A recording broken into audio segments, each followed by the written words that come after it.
Hi friends, welcome to RedX media. R K, உங்கள் RedX மீடியாவில் ஏன் ஸ்ரீகாந்த் கேஸை பற்றி இன்னும் அப்டேட் பண்ணாமல் இருக்கிறீங்க? என்ன காரணம்? நிறைய கமெண்ட் மேலே கமெண்ட் எல்லாம் வந்துட்டுருக்கு. ஸோ ஸ்ரீகாந்தை பற்றி பேசுங்க அப்படின்னு நிறைய ப்ரெஷர் போட்டுட்ருக்குறாங்க. கண்டிப்பாக இந்த வீடியோ அந்த ஸ்ரீகாந்தை பற்றி தான். இந்த மாதிரி பேசுங்க அப்படின்னு எனக்கு யாரும் சொல்லலை, யாரும் மெசேஜும் போடல. ஆர்கே இதை பற்றி பேசுங்கன்னு யாரும் சொல்லலை. நிறைய சேனலில் இந்த அப்டேட்ஸை பற்றி பார்த்தேன். இந்த அப்டேட்ஸை பற்றி தான் இன்றைக்கி முழுக்க நம்ம பேச போகிறோம். ஸ்ரீகாந்த் கேஸில் இன்னும் யாரெல்லாம் இன்வால்மெண்ட் ஆகிருக்கிறாங்க, இன்னும் இதில் யாரெல்லாம் பலியாட ஆக போகிறாங்க, ஸ்ரீகாந்த் உண்மையிலே இந்த ட்ரக்ஸில் ஈடுபட்டாரா இல்லை யாராவது ஈடுபட்ட வச்சாங்களா அப்படின்றது தான் முழுக்க இன்றைக்கி இந்த ட்ரக்ஸை பற்றி நம்ம பார்க்க போகிறோம். அது மட்டும் இல்லை, ஸ்ரீகாந்தை சார்ந்து ஒரு பெரிய நெட்வொர்க் செயின் இருக்குது. இந்த செயின் எங்கேருந்து ஸ்டார்ட் ஆச்சு, எந்த இயரில் ஸ்டார்ட் ஆச்சு, சென்னையில் எந்தெந்த பப்லலாம் ஃபைட்டிங் நடந்தது, எந்தெந்த பப்லலாம் இந்த ட்ரக்ஸை இந்த கொக்கைனை சப்ளை பண்ணாங்க அப்படின்றத இன்றைக்கி முழுக்க நம்ம சேனலில் டீட்டெயிலாக நான் உங்களுக்கு எக்ஸ்பிளைன் பண்ணுறேன். அதுக்கப்புறம் ஸ்ரீகாந்த் நல்லவரா கெட்டவரா, இவர் உண்மையிலே தவறு செய்து தான் இன்றைக்கி அரெஸ்ட் பண்ணாங்களா இல்லை ஒரு சினிமா சார்ந்து குடுக்கல் வாங்கல் சார்பாக ஃபைனான்ஸ் இஷ்யூவில் இவரை மாட்டி விட்டாங்களா அப்படின்றதையும் ஃபுல் டீட்டெயிலாக நம்ம பார்க்க போகிறோம். மக்களே, வாங்க வீடியோக்குள்ளே போகலாம்.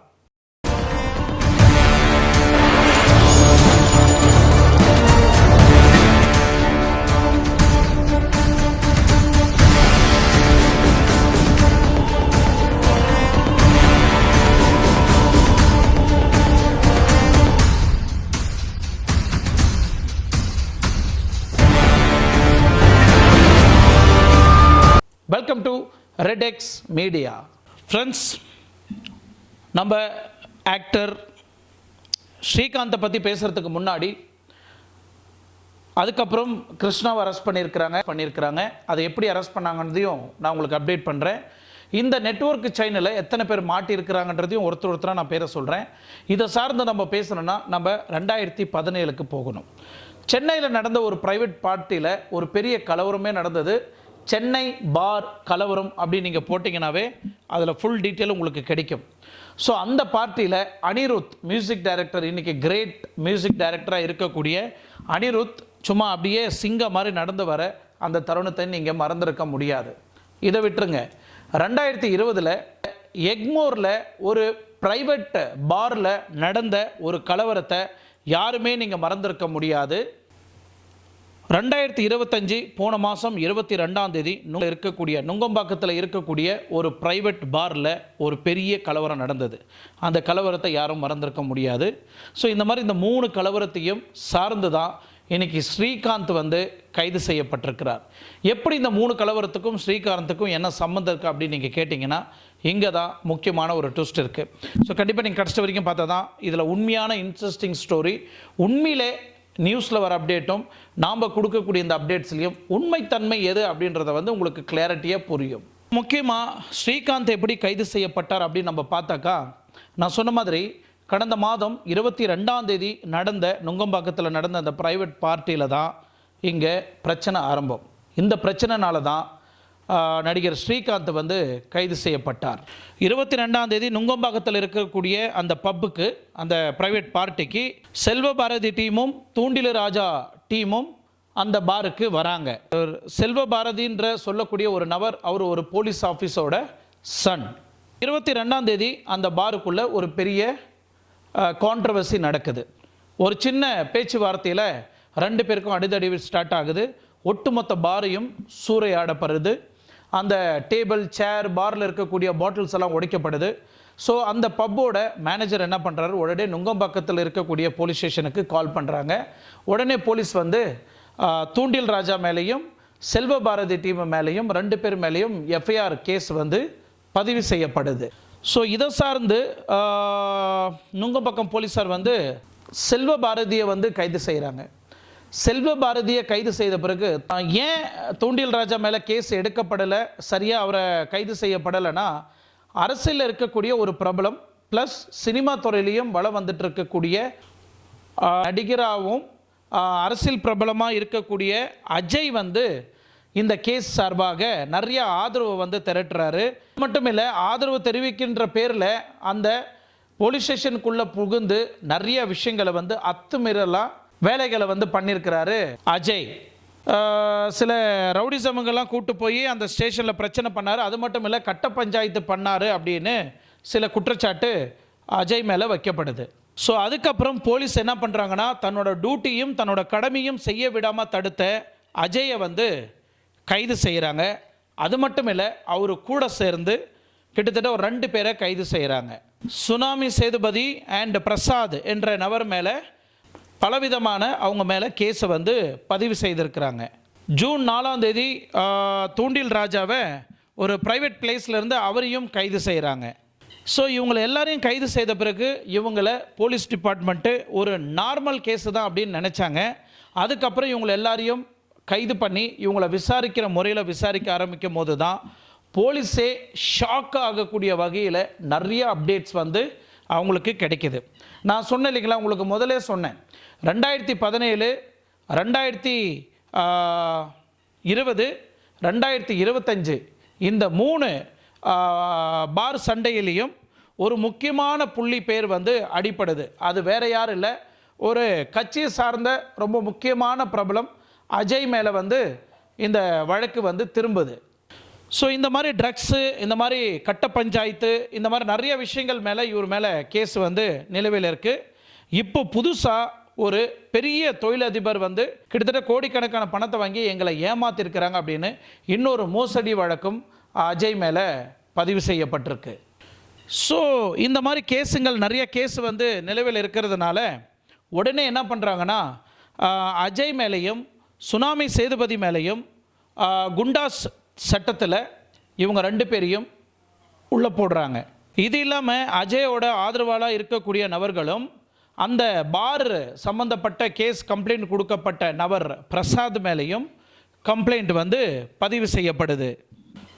அது மட்டும் இல்லை, நடிகர் ஸ்ரீகாந்த் நடித்த படம் தீன் இறை, அந்த படத்தில் நடித்த ஸ்ரீகாந்த், அந்த படத்துக்கு ஒரு கோ ப்ரொடியூசரு இந்த பிரசாந்த்.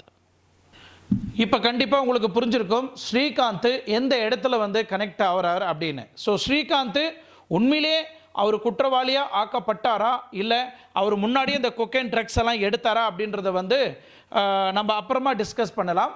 முக்கியமாக இதில் நிறைய பிரபலங்கள், சினிமா துறையில் இருக்கக்கூடிய நிறைய பிரபலங்கள் வந்து ஒரு கேள்வி முன்ன வச்சுருந்தாங்க. ஸ்ரீகாந்த் வந்து கோர்ட்டில் வந்து ஆஜராகி என் குழந்தைக்கே நான் தான் பார்த்துக்கணும், என்னோடய ஃபேமிலியும் நான் தான் பார்த்துக்கணும், தயவு செய்து எனக்கு பொது மன்னிப்பு கொடுங்க அப்படின்னு கேட்டார் அப்படின்னு. அப்போ அதுக்கு நிறைய பேர் வந்து சினிமா துறையில் இருக்கிற சில லேடி வந்து பேசியிருந்தாங்க. ஏன் அந்த கொக்கைன் எடுக்கும் போது அவருக்கு அந்த குழந்தை மேலே இருக்கிற அக்கறை தெரியலையா, கொக்கைனெல்லாம் எடுத்து அரெஸ்ட் பண்ண பிறகு தான் அந்த குழந்தைங்க மேலேயும் குடும்பத்து மேலேயும் அக்கறை வருதா அப்படின்னு ஒரு கேள்வி எழுப்பியிருந்தாங்க. குற்றவாளி யாருமே தானாக போய் குற்றம் செய்கிறதில்ல, குற்றவாளியாக ஆக்கப்படுறாங்க, அது யாராக இருந்தாலும் சரி. ஸோ இந்த குற்றவாளியாக எப்பயுமே ஒரு விஷயம் சொல்லுவாங்க இல்லையா, கோர்ட்டாகட்டும் பெரியவங்களாகட்டும், குற்றம் செய்கிறதோட குற்றம் செய்கிறதுக்கு தூண்டுறவனுங்க தான் உண்மையிலே குற்றவாளி அப்படின்னு. ஸோ ஸ்ரீகாந்த் பொறுத்த வரைக்கும் எந்த ஒரு அலிகேஷனும் இல்லை. எஸ், அஃப்கோர்ஸ் அதுக்கு முன்னாடி ஃபோர்ஜரி பண்ணி ஃபேக் டாக்குமெண்ட்டை கொடுத்து பேங்க்கில் கிட்டத்தட்ட 1 கோடி ரூபாய் லோன் வாங்கியிருந்தார். இது ஒரு கேஸ் ஆல்ரெடி ஸ்ரீகாந்த் மேலே கேஸ் நிலுவையில் இருக்குது. இந்த கேஸெல்லாம் நிலுவையில் இருந்து இப்போ ஒரு கேஸாக வெளியே எடுக்கிறாங்க. யாரெல்லாம் மாட்டினாங்களோ அவங்கள சார்ந்த பேக் வெரிஃபிகேஷனில் வேறு ஏதாவது கேஸு பெண்டிங் இருக்கா அப்படின்னு நிறைய விஷயங்களை வந்து இப்போது ஆய்வு செய்துட்ருக்கிறாங்க தமிழ்நாடு போலீஸ் வந்து. பட் இப்போது இந்த பிரசாதுக்கும் ஸ்ரீகாந்துக்கும் எப்படி கனெக்டிவிட்டி ஆச்சு அப்படின்றது உங்களுக்கு ஒரு கிளாரிட்டி கிடைச்சிருக்கும். இப்போது இங்கிருந்து தான் இன்னும் முக்கியமான பாயிண்ட் வந்து தொடங்கப்படுது. ஸ்ரீகாந்த் கூட இந்த படத்தில் நடித்த ஹீரோயின் தான் இன்னைக்கு அஜயோட மனைவியாக ஆயிருக்கிறாங்க. ஸோ இந்த பிரசாத் கேஸை நீங்கள் எடுத்துக்கிட்டிங்கன்னா, பிரசாத் மேலே ஆல்ரெடி சேலத்தில் ஒரு கேஸு பதிவு செய்யப்பட்டிருக்கு. சேலத்தில் ஒரு பெரிய கவர்மெண்ட் ஜாப் வாங்கி கொடுக்குறேன்னு ஒரு பணத்தை வாங்கி அதில் ஒரு மெயினான பர்சனை வந்து மோசடி செய்திருக்கிறாங்கன்னு அந்த கேஸ் வந்து இப்போ வரைக்கும் நிலுவையில் இருக்குது. இந்த பிரசாத் கிட்ட போலீஸார் நடத்தப்பட்ட விசாரணையில் மதுரையை சார்ந்த காவலர் செந்தில்குமார், கோவையை சேர்ந்த காவல் உதவியாளர் மிஸ்டர் மணி, துரை ஆகியோர் மேலே கேஸு பதிவு செய்யப்படுது. இவங்களுக்கு உதவியாக இருந்தாங்க அப்படின்றத வந்து ஆய்வில் வந்து தெரியப்படுத்தியிருக்கிறாங்க. ஸோ இவங்க எப்படி இந்த காவல்துறையில் டிபார்ட்மெண்ட்டில் இருக்கிறவங்க வந்து உதவி செய்திருக்கிறாங்கன்னா, சம்மந்தப்பட்ட இப்போ பிரசாத்துக்கு வந்து ஒரு நபரோட டவர் லொக்கேஷன் வேணும், இல்லை ஆல்ரெடி ஜெயிலிருந்து வெளியே வந்தவங்களோட எந்த இடத்துல இருக்கிறாங்க, அவங்களோட மொபைல் டவர் எங்கே இருக்குது அப்படின்றது, இந்த மாதிரி நிறைய விஷயங்களை வந்து காவல்துறையை சார்ந்த சைபர் கிரைம் டிபார்ட்மெண்ட் என்ன வேலை பண்ணுறாங்களோ முறையாக கவர்மெண்ட்டுக்கிட்ட பர்மிஷன் வாங்கி தான் இந்த டவர் லொக்கேஷன் ஆகட்டும், இல்லை ஒருத்தர் கால் ட்ராப் பண்ணுறதாகட்டும், இல்லை ரெக்கார்டிங் பண்ணுறதாகட்டும், இல்லை ட்ராக்கிங் பண்ணுறதாகட்டும், இது எல்லாமே நடக்கும். பட் இது எதுவுமே பர்மிஷன் இல்லாமல் பிரசாத் சொன்ன ஒரு வார்த்தையினால் இந்த காவல் ஆய்வாளர்கள் எல்லாருமே பிரசாத்துக்கு துணையாக இருந்திருக்கிறாங்க. நிறைய ரெக்கார்ட்ஸ் ஆகட்டும், ட்ராக்கிங் ஆகட்டும், அவர் கேட்டார்னு அவருக்கு சப்போர்ட்டிவாக இருந்திருக்கிறாங்க அப்படின்னு போலீஸ் ஆய்வில் வந்து தெரியப்படுத்தியிருக்கிறாங்க. இதில் முக்கியமாக இன்னொரு ட்விஸ்ட் என்னன்னு நம்ம பார்த்தாக்கா, மதுரையில் இருக்கக்கூடிய எம்பி மிஸ்டர் ஷு வெங்கடேஷ் இருக்கிறார் இல்லையா, அவருக்கு பாடிகார்டாக இருந்தவர் பாதுகாவலராக இந்த செந்தில்குமார் வந்து பணியாற்றிருக்கிறார். காவலர் செந்தில்குமார், ஆய்வாளர் மணி, துரை ஆகியவர்களை வந்து கைது செய்திருக்கிறாங்க இந்த தனிப்படை டீம். ஸோ இந்த சாதாரண நுங்கம்பாக்கத்தில் நடந்த இந்த பார் சண்டையில் இன்னைக்கு நிறைய போலீஸ் ஆஃபீஸர்ஸில் வந்து கைது செய்ய வச்சிருக்கு இந்த பார் சண்டை. இந்த பார் சண்டையில் அப்படி என்ன சம்பவம் நடந்திருக்கு, எதுக்காக இத்தனை பேர் காவல் டிபார்ட்மெண்ட்டில் இருக்கக்கூடிய போலீஸ் ஆஃபீஸர்களை ஏன் கைது செய்யணும், கட்சியில் இருக்கிறவங்களை ஏன் கைது செய்யணும், சினிமா துறையில் இருக்கிறவங்களை ஏன் கைது செய்யணும் அப்படின்றது எல்லாருக்குமே ஒரு கன்ஃபியூஷன் இருக்கும் இல்லையா. இந்த கன்ஃபியூஷனுக்கு நான் விளக்கம் கொடுக்குறேன். இந்த பார் சண்டைக்கு அப்புறம், இன்னும் இந்த போலீஸ் டிபார்ட்மெண்ட் நடத்தப்பட்ட ஆய்வுக்கு அப்புறம், இன்னும் இதில் யாரெல்லாம் இன்வால்மெண்ட் ஆகிருக்கிறாங்க, என்னெல்லாம் கட்ட பஞ்சாயத்து நடந்திருக்கு, என்னெல்லாம் இல்லீகல் பிஸ்னஸ் நடந்திருக்கு, இன்னும் எத்தனை பேர் இதில் இன்வால்மெண்ட் ஆகிருக்கிறாங்க, இன்னும் கட்சியை சார்ந்து எத்தனை பேர் உள்ளே வரப்போகிறாங்க, சினிமா சார்ந்து எத்தனை பேர் உள்ளே வரப்போகிறாங்க, இன்னும் யாரெல்லாம் இன்ஃப்ளூயன்ஸாக இவங்க பயன்படுத்தி இந்த கேஸ்லேருந்து தப்பிச்சிருக்கிறாங்க அப்படின்னு நீங்கள் பார்த்தீங்கன்னா, தயாரிப்பாளர் பிரசாத்துக்கு இப்போ தான் கொக்கைன் வந்து யூஸ் பண்ணுறாரு அப்படின்னு மக்களுக்கு தெரிய வந்திருக்கு. பொருளை வந்து கொக்கைனை வந்து கடத்துறதும் அதை பதுக்கி வைக்கிறதும், அது மட்டும் இல்லை, இதை சார்ந்த நிறைய கேஸுகள் வந்து சென்னையில் பதிவு செய்யப்பட்டுருக்கிறாங்க. இது கூடயே அனைத்து காவல் ஆய்வாளர்கள் முன்னணியில் தனிப்படையை அமைச்சு இந்த ட்ரக்ஸை வந்து எப்படியாவது தடை செய்ய